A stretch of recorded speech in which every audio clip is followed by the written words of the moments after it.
नमस्कार। ईमानदारी एक बहुत बड़ा गुण हमारे अंदर है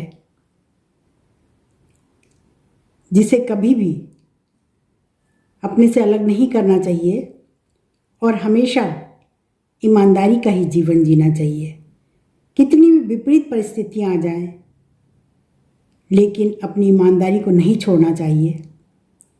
हम आपको इस बात का सबूत हम एक कहानी से देते हैं। एक बार रमेश नाम का एक बालक था।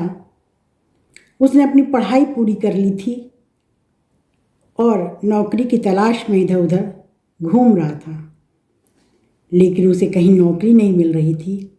उसका एक कारण उसकी ईमानदारी भी था। तो वो बहुत हार गया नौकरी ढूंढते ढूंढते। तो वो मजदूरी करने लगा। एक सेठ जी मजदूर को लेने आए तो रमेश सेठ जी के साथ पहुंचा उनके घर पे और मजदूरी का कार्य करने लगा। वहाँ और भी मजदूर थे, लेकिन रमेश वो अलग ही दिखाई पड़ रहा था, क्योंकि उसकी ईमानदारी और उसकी सत्यनिष्ठा उसके हर काम में दिखाई पड़ रही थी।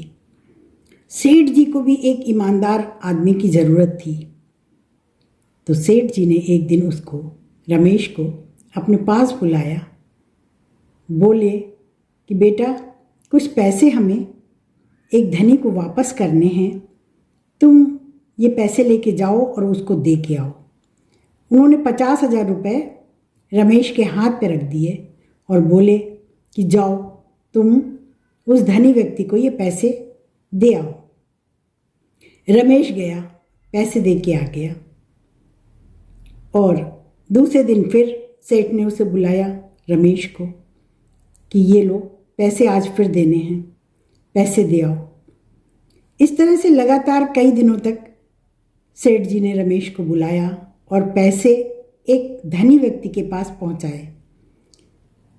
एक दिन रमेश का मन डोल गया, उसकी नीयत खराब हो गई और उसने उस 50,000 रुपये में से 100 रुपये निकाल लिए, क्योंकि सेठ धीरे धीरे अपने पैसे गिनता नहीं था, बिना गिने ही रमेश को दे देता था।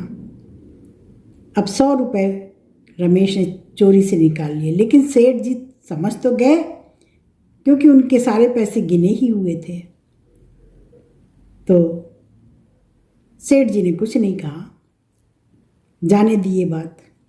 ऐसे होते होते वो रमेश रोज ही 100 रुपये उसमें से चुरा लेता था और सेठ जी को पता था कि पहले ये ईमानदार था, लेकिन अब ये इस तरह से ईमानदारी इसकी खराब हो रही है, इसकी नीयत खराब हो रही है और ये 100 रुपये रोजाना ही चोरी कर लेता है।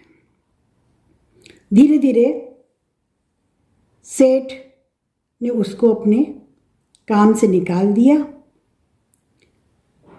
लेकिन सेठ को भी बहुत पछतावा हुआ, अफसोस हुआ कि इतना ज़्यादा पैसा हमने रमेश को दिया कि उसकी नीयत खराब हो गई।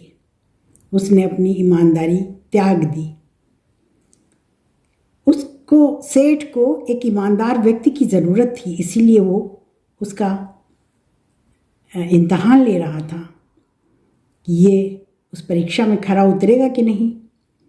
लेकिन उसने बीच में ही अपना विश्वास तोड़ दिया, ईमानदारी छोड़ दी।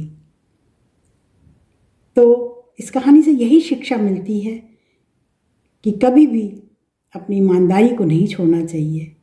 जैसे कि रमेश पढ़ा लिखा था, काम की तलाश कर रहा था और उसे एक काम मिल भी गया था, लेकिन ईमानदारी हटते ही वो काम भी उससे छूट गया। इसलिए ईमानदारी का साथ कभी भी नहीं छोड़ना चाहिए।